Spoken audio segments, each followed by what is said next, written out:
വടകരയിലെ ഫസ്റ്റ് റൗണ്ടിൽ KK ശൈലജയ്ക്ക് ആധികാരികമായ ലീഡുണ്ട്. ഇതൊരു സൂചനയാണോ? LDF-ന് 5983, UDF-ന് 3474, NDA-ക്ക് 1388 എന്നുള്ളതാണ് വടകരയുടെ ആദ്യ റൗണ്ടിലെ കണക്ക്. This is surprising.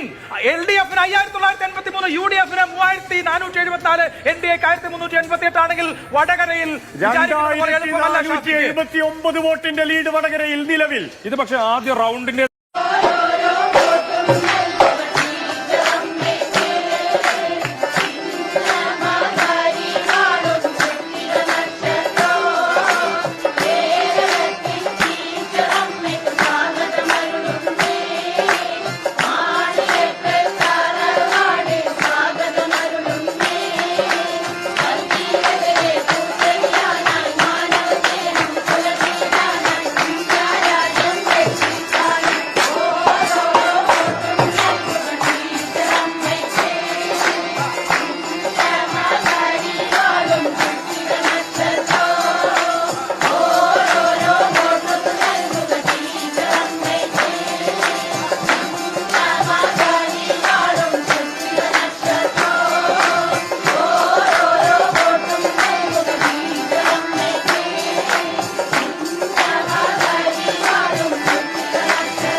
നിന്നാൽ വെറുതെ വിടില്ല.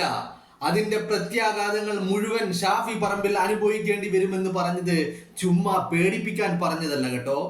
അത് കാര്യമായിട്ട് തന്നെയാണ് സുരേഷ് ബാബു പറഞ്ഞിരിക്കുന്നത്. സുരേഷ് ബാബു, ജില്ലാ സെക്രട്ടറി ആയിട്ടുള്ള സുരേഷ് ബാബുവിന്റെ വാദം അത് ഷാഫി പറമ്പിലിനെ പേടിപ്പിക്കാൻ വേണ്ടി പറഞ്ഞതല്ല, പുറത്തു വിട്ടിരിക്കുകയാണ് ഓരോരോ തെളിവുകളായിട്ട്. ഇപ്പോഴിതാ ആദ്യം ഒരു വീഡിയോ പുറത്തു വിട്ടു, ഇപ്പൊ രണ്ടാം ഘട്ടത്തിൽ അടുത്ത വീഡിയോകൾ പുറത്തു വിടുന്നു ഷാഫി പറമ്പിലിനെതിരെ. വല്ലാത്ത സങ്കടം ഉണ്ടാവുകയല്ലേ സംഘാടകരുടെ മനസ്സിൽ? എത്രമാത്രം സങ്കടപ്പെട്ടിട്ടുണ്ടാവും അല്ലേ? പാലക്കാട്ട് നിന്ന് വന്നു കഴിഞ്ഞാൽ പാലക്കാട്ട് നിന്ന് വന്ന ഷാഫി പറമ്പിലിന് വടകരയുടെ മണ്ണിൽ സ്ഥാനമില്ല. അതിനുവേണ്ടിയാണ് മാളിയേക്കൽ തറവാട്ടുകാര് സഖാക്കള് ടീച്ചറെ മുന്നിൽ ഇരുത്തിക്കൊണ്ട് പുതുമണവാട്ടിയെ പോലെ പുതുനാരിയെ പോലെ ടീച്ചറെ മുന്നിൽ ഇരുത്തിക്കൊണ്ട് ഒപ്പനപ്പാട്ട് പാടിയത്. ഓരോരോ വോട്ടും ടീച്ചർ അമ്മക്കേ, ഓഹോ ഓഹോ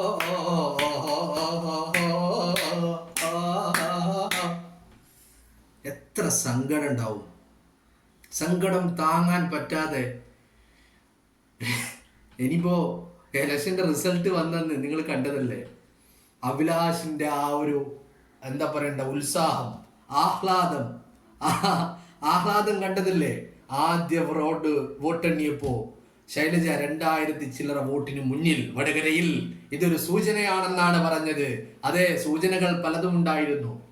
സൂചനകൾ പലതും കണ്ടിട്ടാണല്ലോ ശൈലജ ടീച്ചർ അങ്ങ് ഡൽഹിയിൽ പോയിട്ട് ഫ്ലാറ്റ് വാങ്ങിയത്. ബട്ട് ഓപ്പോസിറ്റ് നിന്ന വ്യക്തി അത് ഷാഫി പറമ്പിലാണെന്നുള്ള കാര്യം നിങ്ങൾ മറന്നുപോയി സഖാക്കളെ.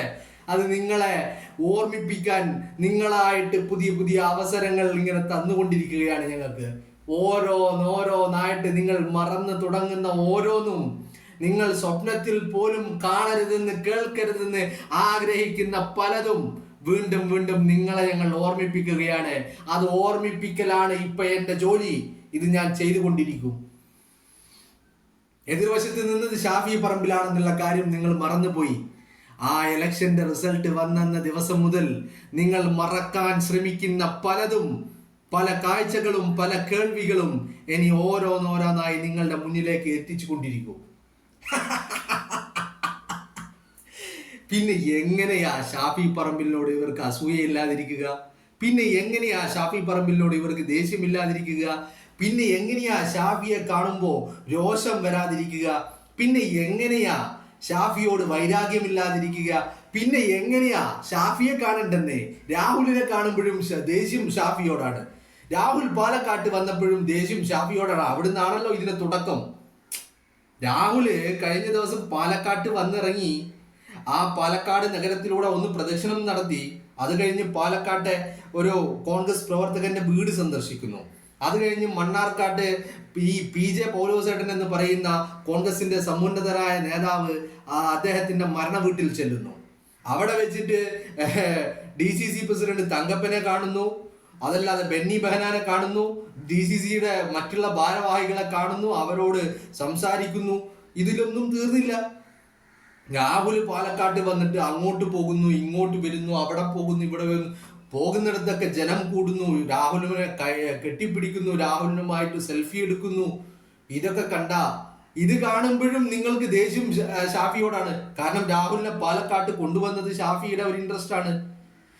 പാലക്കാട്ട് രാഹുൽ മത്സരിച്ചപ്പോ രാഹുലിനെ വിജയിപ്പിക്കുവാൻ വേണ്ടി മുന്നിൽ നിന്ന് അഹോരാത്രം പരിശ്രമിച്ചത് ഷാഫി പറമ്പിലാണ്.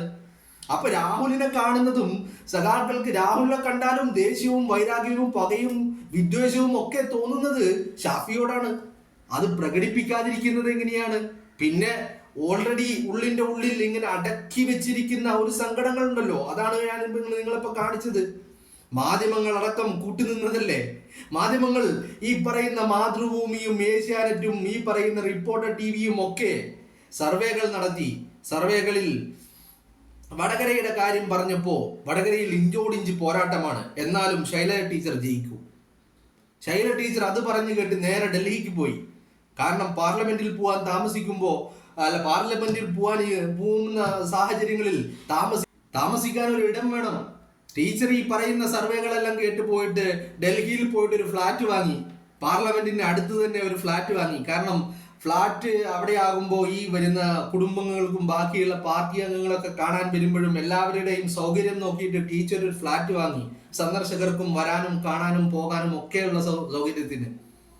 ആ ടീച്ചർ ഫ്ലാറ്റ് വാങ്ങി എന്ന് മാത്രമല്ല, മാധ്യമങ്ങള് ഈ ഫ്ലാറ്റ് വാങ്ങിയ അന്ന് ടീച്ചറെ കണ്ട് ചോദിച്ചു, എന്താ ടീച്ചറെ ഡൽഹിയിലേക്ക് സ്ഥിരതാമസം മാറ്റാൻ പോവുകയാണോ? ടീച്ചർ കേരളത്തിന്റെ അടുത്ത മുഖ്യമന്ത്രി സ്ഥാനാർത്ഥിയാണ് എന്നുള്ള രീതിയിലാണല്ലോ പാർട്ടി മുന്നോട്ട് പോകുന്നത്. അപ്പോൾ അവിടെ സ്ഥിരതാമസമാക്കുകയാണോ എന്ന് ചോദിച്ചപ്പോൾ ടീച്ചർ പറഞ്ഞത്, അവിടെ സ്ഥിരതാമസമല്ല, അത് പാർലമെന്റ് കൂടുന്ന അവസരങ്ങളിൽ, പാർലമെന്റ് സംബന്ധിക്കുന്ന അവസരങ്ങളിൽ മാത്രം ഡൽഹിയിൽ, അതല്ലാത്തപ്പോഴൊക്കെ കേരളത്തിലുണ്ടാവും. എന്ന് വെച്ചാൽ 2026 തെരഞ്ഞെടുപ്പിൽ ആ MP സ്ഥാനം രാജിവെച്ചുകൊണ്ട് വീണ്ടും MLA ആവാനുള്ള എല്ലാവിധ ഒരുക്കങ്ങളും, മുഖ്യമന്ത്രി ആവാനുള്ള ഒരുക്കങ്ങളും ടീച്ചർ നടത്തിയതാ. അങ്ങനെ എത്ര സ്വപ്നങ്ങൾ കണ്ടതാ. ആ സ്വപ്നങ്ങളൊക്കെ തല്ലിക്കെടുത്തിയ ഈ വ്യക്തി ഷാഫി പറമ്പിൽ എന്ന് പറയുന്ന ഈ ക്രിമിനലിനെ അങ്ങനെ വിടാൻ പറ്റുമോ?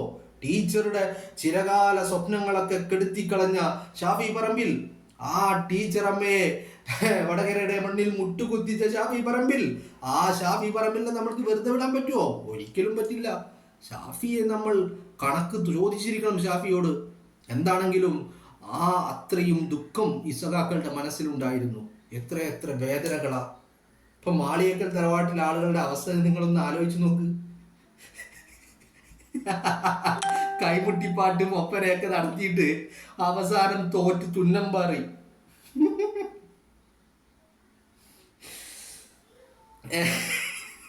ഇതൊക്കെ എങ്ങനെ സഹിക്കാൻ പറ്റും? അപ്പോ ഷാഫിയെ വേട്ടയാടണമല്ലോ, ഷാഫിയെ വേട്ടയാടണം. അതിനു വേണ്ടിയിട്ടാ സുരേഷ് ബാബു മുന്നിൽ നിന്ന് നയിച്ചത്. തെളിവുകളില്ലാതെ സംസാരിക്കൂല എന്ന് ബാലൻ പറഞ്ഞു. ഇതാണ് തെളിവുകളെന്ന് കേരളം കണ്ട് ഞെട്ടിപ്പോയില്ലേ സുരേഷ് ബാബു പുറത്തുവിട്ട ഈ തെളിവുകൾ കണ്ടിട്ട്. ഇത്രയൊക്കെ വലിയ ക്രൂരതകൾ ചെയ്യാൻ ഷാഫിക്കല്ലാതെ മറ്റാർക്കാ കഴിയുക? ഇത്രയും വലിയ എന്താ പറയണ്ടേ അതിക്രമം ചെയ്യാൻ ഷാഫിക്കല്ലാതെ മറ്റാർക്കാ കഴിയുക? അങ്ങനത്തെ ഷാഫിയെ നമ്മൾ സഖാക്കൾ വെറുതെ വിടാൻ പാടുണ്ടോ? ഒരിക്കലും വെറുതെ വിടരുത്. ഷാഫിയെ നമ്മൾ പച്ചക്ക് കൊത്തി തിന്നണം.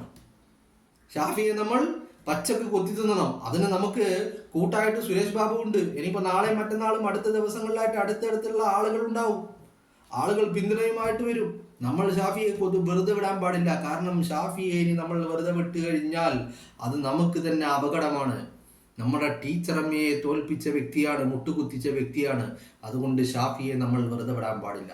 ഷാഫിയെ എന്ന് മാത്രമല്ല, ഷാഫിയുമായി ബന്ധപ്പെട്ട ആരെയും വെറുതെ വിടാൻ പാടില്ല. ആ കോൺഗ്രസിനെ ഒന്നടങ്കം നശിപ്പിക്കണം. അതിന്റെ അടിവേര് നമുക്ക് മാന്തണം. അതിനെന്താ ഏറ്റവും നല്ല വഴി? അതിന് ആദ്യ വഴി ആ ഷാഫിയെ വെട്ടിക്കളിയാം. ഷാഫിയെ വെട്ടുമ്പോൾ വീഴുന്ന കുറെ വൻമരങ്ങളുണ്ട്. അത് ചിലതൊക്കെ അതിൻ്റെ കൂടെ വീഴും. വീഴാത്തതിനെ ഷാഫിയെ വെട്ടി വീഴ്ത്തിയതിന് ശേഷം നമുക്ക് അടുത്തതിനെ വെട്ടാം. അതുകൊണ്ട് ആദ്യം വെട്ടേണ്ടത് നമുക്ക് ഷാഫിയെയാണ്. ഷാഫിയാണ് നമ്മൾ ടീച്ചറമ്മയെ മുട്ടുകുത്തിച്ചത്. ഷാഫി ഒരിക്കലും നമുക്ക് വെറുതെ വിടാൻ പറ്റില്ല.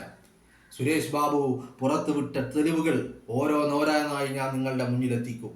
അതുകൊണ്ട് നമ്മൾ എല്ലാവരും ഒറ്റക്കെട്ടായി നിൽക്കണം.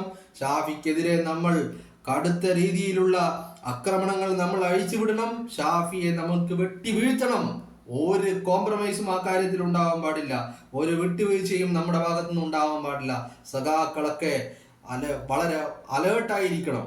നമ്മൾ ഉറക്കം നടിച്ചുള്ള ഈ പരിപാടികൾ വേണ്ട. നമ്മൾ സോഷ്യൽ മീഡിയകളിൽ, സൈബർ ഇടങ്ങളിൽ ഒക്കെ നമ്മൾ വളരെ കരുത്താർജിച്ച് ഊർജത്തോടു കൂടി നമ്മൾ പ്രവർത്തിക്കണം. ഷാഫി പറമ്പിലിനെ നമ്മൾക്ക് വീഴ്ത്തണം. എന്നാലേ 2026 തെരഞ്ഞെടുപ്പ് നമുക്ക് വിജയിച്ച് കയറി ഭരണത്തിലിരിക്കാൻ പറ്റുകയുള്ളൂ. അതല്ലാതെ ഷാഫിയെ വീഴ്ത്താൻ നമുക്ക് സാധിച്ചില്ലെങ്കിൽ പിണറായി വീഴും. പിണറായി കൂടെ മരുമകൻ മുഹമ്മദ് റിയാസ് വീഴും. കൂടെ മകൾ വീണ വിജയൻ വീഴും. അങ്ങനെ എണ്ണിയാൽ ഒടുങ്ങാത്ത ആളുകൾ വീഴും. അതുകൊണ്ട് നമ്മളെ കട വേരോടെ പിഴുതെറിയാൻ ഷാഫിയെ നമ്മൾ സമ്മതിക്കരുത്. ആദ്യം നമ്മൾ ഷാഫിയെ വെട്ടി വീഴ്ത്തണം. എന്നിട്ട് അതിൻ്റെ കൂടെ വീഴാത്ത പല ആളുകളും കോൺഗ്രസിലുണ്ടാവും. ആ കോൺഗ്രസ്സുകാരെ ഓരോന്നായി ഇത്തരത്തിൽ സ്ത്രീകളെ മുന്നിൽ നിർത്തിക്കൊണ്ട് നമുക്ക് വെട്ടി വെട്ടി വെട്ടി വെട്ടി തീർക്കണം.